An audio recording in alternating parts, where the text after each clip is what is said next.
आज मैं कोहबर की गीत गा रही हूँ। शादी ब्याह में कोहबर होता है, उसकी गीत प्लीज़ आप लोग सुनिएगा और सुन के आप लोग लाइक शेयर और सब्सक्राइब कीजिएगा और कमेंट में बताइएगा आप लोग ये कोहबर का गीत आप लोगों को कैसा लगा। आजू सोहागे के राती सखी कोहबर रंग भरी। आजू सोहागे के राती सखी कोहबर रंग भरी। रंग भरी सखी रंग भरी। रंग सखी रंग भरी। आजू सोहागे के राती सखी कोहबर रंग भरी।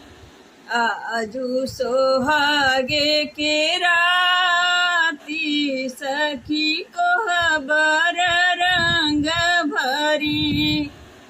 कहवा की सिया जनक दुलारी। कहवा की सीता जनक दुलारी। कहवा के राजकुमार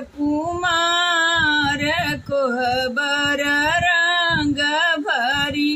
अरे कहवा के राजकुमार कोहबर रंग भरी।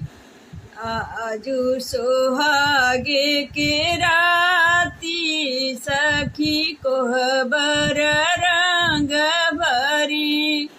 आजू सोहागे के राती सखी कोहबर रंग भरी।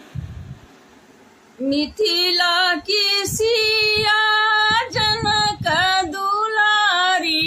मिथिला की सीता जनक दुलारी।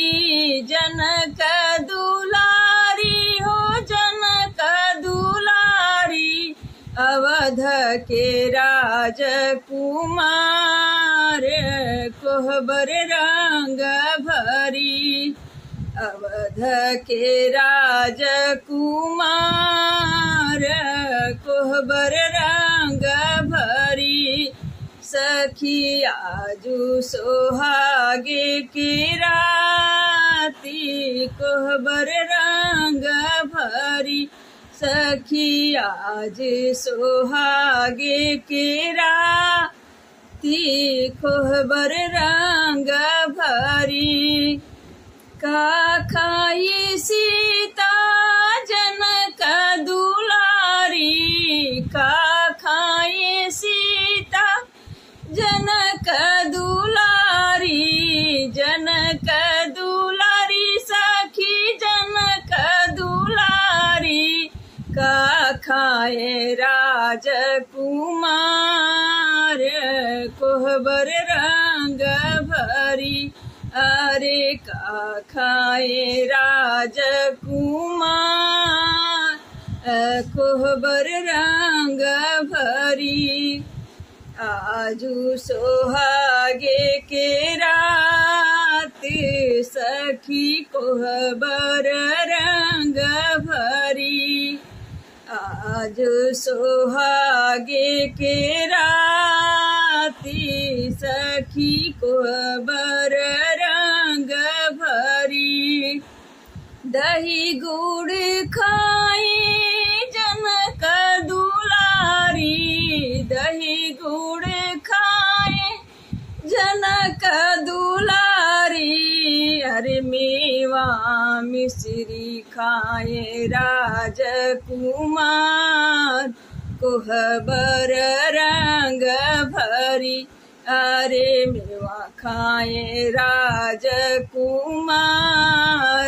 कोहबर रंग भरी। आजू सोहागे की रात सखी कोहबर रंग भरी। आजू सोहागे की रात राती सखी कोहबर रंग भरी सखी रंग भरी सखी रंग भरी आजू सोहागे केरा ती सखी कोहबर रंग भरी आजू सोहागे केरा ती सखी कोहबर रंग भरी। प्लीज़ आप लोग मेरे कोहबर वाले गीत को सुन के लाइक शेयर सब्सक्राइब कीजिएगा और कमेंट में बताइएगा आप लोग कि ये गीत आप लोग